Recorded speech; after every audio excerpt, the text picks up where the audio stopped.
Hello. Hello. Meillä on teille kilpailu. Tää siis hällä. Ai.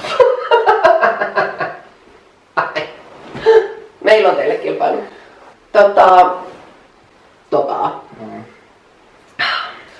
Eli kilpailun pointtina on se, että mulla on tosi paha tapa sanoa koko ajan varsinkin silloin, kun mä aloitan ton niinku puhumisen. Ja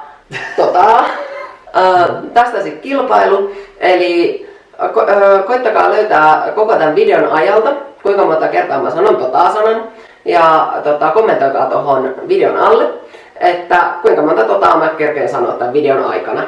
Ja tää kertoo tosiaan pakkaamisesta tää video, mutta siitä sitten lisää kohtaa vähän myöhemmin. Eli kilpailun sääntönä tilaa kanava, jaa kaverille, metsästä Silleen. Tuossa vielä kommenttikentässä lukee kivasti kilpailuehdot lisänä. Että hyvää huomenta. Nyt pitäisi taas pakata. Pakkaaminenhan on siitä kivaa, että silloin voi karsia kaikkia vanhoja kamoja pois. Mut entä sit kun niitä on ihan helkutin paljon? Niin. Mä oon myynyt Facebook-kirppixillä. Mä oon myynyt kaikkialla mun kamoja pois pikkuhiljaa, koska kun me muutetaan Joninkaan yhteen, niin pitää vaan luopua kamoista. Eikä siinä mitään, jos ei olisi hallinnut niinku tässä vuosien varrella ihan järjettömästi tavaraa. Mun kämppä alkaa pikkuhiljaa näyttää tyhjältä, koska mä oon myynyt muun muassa television. Sit mä oon myynyt leivänpaa. Kaikki pois.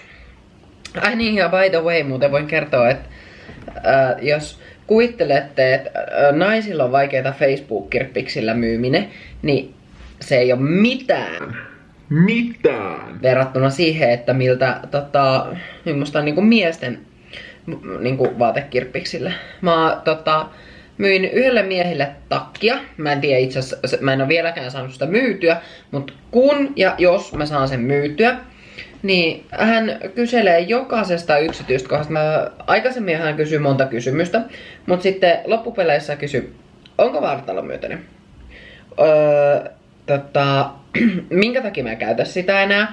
Onko se hyvä merkki? Mikä on käden pituus? Entä mikä on hartian leveys? On takki hyvässä kunnossa? Ei halle kuumuluumisen jälkiä? Ja virkeltraalleen, onko hyvän muotoinen? On. Et se siitä. Mitä mieltä te olette muuttamisesta?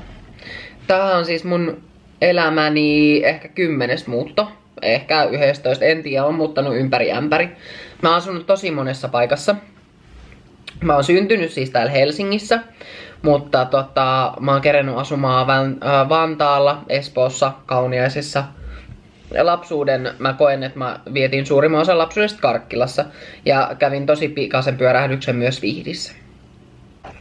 Tavarat, mitkä menee tiettyihin huoneisiin, niin mä oon laittanut niinku tiettyjen huoneiden tavarat tiettyihin laatikoihin ja tietynlaiset tavarat niinku samoihin paketteihin.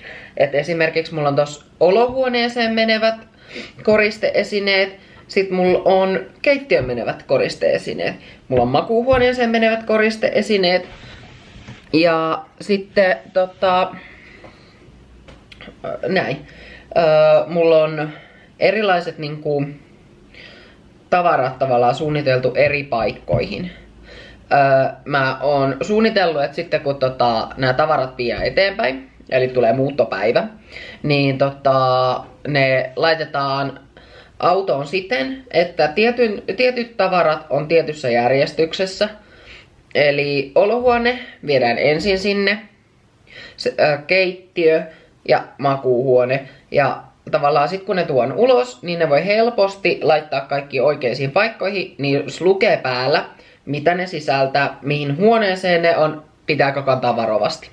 Toivon mukaan tämä muuttaminen menee helposti. Tässä ei ole enää kuin tässä ei ole enää kuin viikko aikaa. Mä haluaisin toki, että niinku olisi jo ohi. Mä haluaisin jo muuttaa kovasti.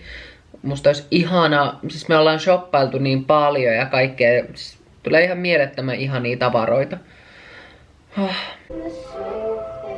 Pikkuhiljaa alkaa olla kämppä paketissa. Tää on tosi hassua, kun tää on tyhjä. Mä oon kuitenkin asunut täällä tosiaan sen 11 vuotta, niin täällä on tämmönen kunnon sotku.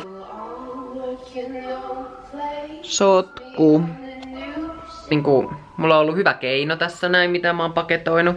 Kaikessa lukee, että mihin ne on menossa, kuten mä jo aikaisemmin taisinkin mainita. Eli täällä esimerkiksi lukee tyylikkäästi WC.